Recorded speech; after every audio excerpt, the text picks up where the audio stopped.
What do you do? आप क्या करते हैं? बहुत बार ये आइडेंटिटी क्राइसिस का इशू बन जाता है, क्योंकि ये आपकी एग्जिस्टेंस को वैलिडेट करने वाला क्वेश्चन होता है। Good afternoon everyone, I am Sween Saini, career consultant, life skill coach and clinical psychologist. Mental health awareness month में, क्योंकि हम स्ट्रेस, एंजाइटी या डिप्रेशन से जुड़े हुए सवाल का जवाब दे रहे हैं, तो इसमें हम वो सारे क्वेश्चंस कवर करने की कोशिश कर रहे हैं जिसमें कारण छुपे हैं किसी की भी मानसिक तनाव के। तो आज अदिति ने एक सवाल पूछा था कि quitting my job led to an identity crisis. COVID में हमने एक्सपीरियंस किया, बहुत सारे लोगों का काम, जॉब छूट गई, कंपनीज ने भर भर के लोग ले ऑफ किए, और वेल सेटल्ड माने जाने वाले बच्चे जो हैं वो छोटी मोटी नौकरियां या कोई ज़रूरतें पूरी करने के लिए कोई भी काम करने के लिए मजबूर हो गए। बहुत बार बीइंग ए करियर कंसल्टेंट और हम एक लीडिंग आईटी इंस्टीट्यूट चला रहे हैं जिसमें हम प्लेसमेंट असिस्टेंस भी देते हैं थ्रू नाइस कंप्यूटर्स सिंस 91। तो 31 साल के इस दौर में हमने नौकरियों में, करियर अपॉर्चुनिटीज़ में, कॉरपोरेट जो ऑर्गेनाइजेशंस हैं उनके माहौल में एक बहुत बड़ा बदलाव देखा है, और लोगों की सोच में भी बहुत बड़ा बदलाव देखा है कि जॉब होना कितना मायने रखता है। आपको अगर बीटेक करने के बाद नौकरी नहीं मिली तो आप एक फेलियर करार दिए जाते हो, भले ही वो बीटेक का स्ट्रीम आपकी चॉइस ही नहीं थी, आप वो करना ही नहीं चाहते थे। तो आप ये मानते होंगे कि हमारे आसपास सिर्फ यंगस्टर्स ही नहीं, बहुत सारे एडल्ट भी इस आइडेंटिटी क्राइसिस का शिकार हो रहे हैं कि वो क्या हैं और वो क्या कर रहे हैं। जो वो कर रहे हैं, क्या वो उनकी चॉइस है? क्या वो उनकी सोच से, उनके बिलीफ से, उनके पीस से मैच करता भी है कि नहीं?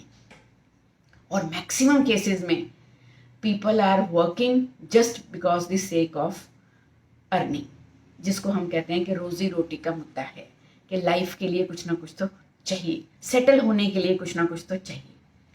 तो I should look for a job और I am still not ready, ये दो सवालों के बीच जब भी बच्चे फंसते हैं तो मैक्सिमम एडल्ट्स, उनके आसपास या समझदार लोग उनको यही सजेस्ट करते हैं, अरे फालतू की फिलॉसफी छोड़ो, गो फॉर ए जॉब, जो मिल रहा है वो ले लो।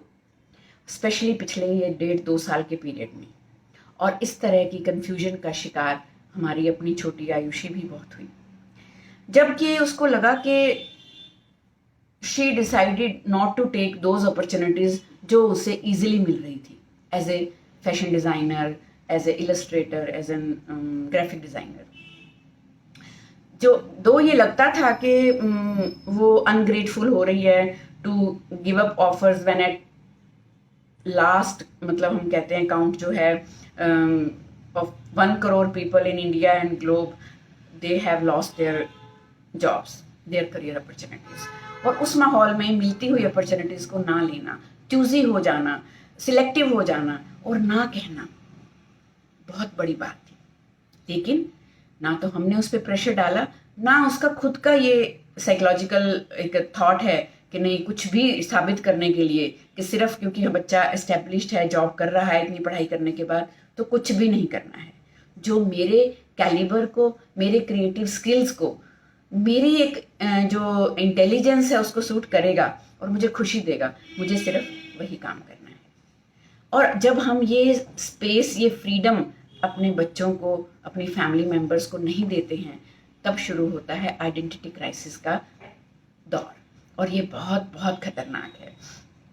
As psychologist I can stamp it that time your self with worth to your career, कि मतलब आप अगर अपने वर्थ को, सेल्फ वर्थ को करियर की सक्सेस या फेलियर से या उस पैकेज से जोड़ लेते हैं, या एक इनसिक्योरिटी ऑफ लूजिंग जॉब से जोड़ लेते हैं कि फिर ये छोड़ दी तो पता नहीं कभी मिलेगी कि नहीं मिलेगी, तो फाइनली आप अपनी सेल्फ वर्थ तो वैसे ही डिस्ट्रॉय कर रहे हैं, और ये धीरे धीरे आइडेंटिटी क्राइसिस बन ही जाता है।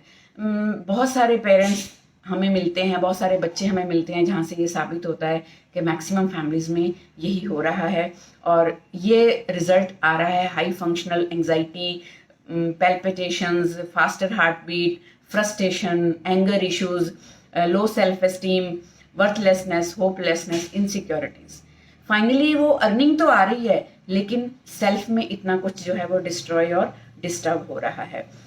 मुझे किसी बच्चे ने एक बार पूछा था कि will I kill my career by taking a break, specially after giving a birth to child. तो मैंने उन्हें बोला नो, अगर आप जॉब नहीं छोड़ते then definitely you will kill your mental peace. इसीलिए आपको ब्रेक लेना बहुत ज़रूरी है अगर आपके अंदर से आवाज़ आ रही है। तो मैं आज इस प्लेटफॉर्म के माध्यम से सिर्फ अदिति को ही ये मैसेज नहीं देना चाहती हूँ कि be at peace with yourself. आप सोचो आपको क्या चाहिए, आपके लिए क्या बेहतर है। Don't go for social stigmas. और पेरेंट्स से भी मैं यही रिक्वेस्ट करती हूँ कि अपने बच्चों को मेंटल हेल्थ डिसऑर्डर्स का और आइडेंटिटी क्राइसिस का, इनसिक्योरिटीज़ का शिकार मत बनाइए। उनको अपने फैसले लेने के लिए टाइम लेने दीजिए। सो आप स्वस्थ रहें, व्यस्त रहें, मस्त रहें, अपना और अपने बच्चों का ध्यान रखें। शुक्रिया।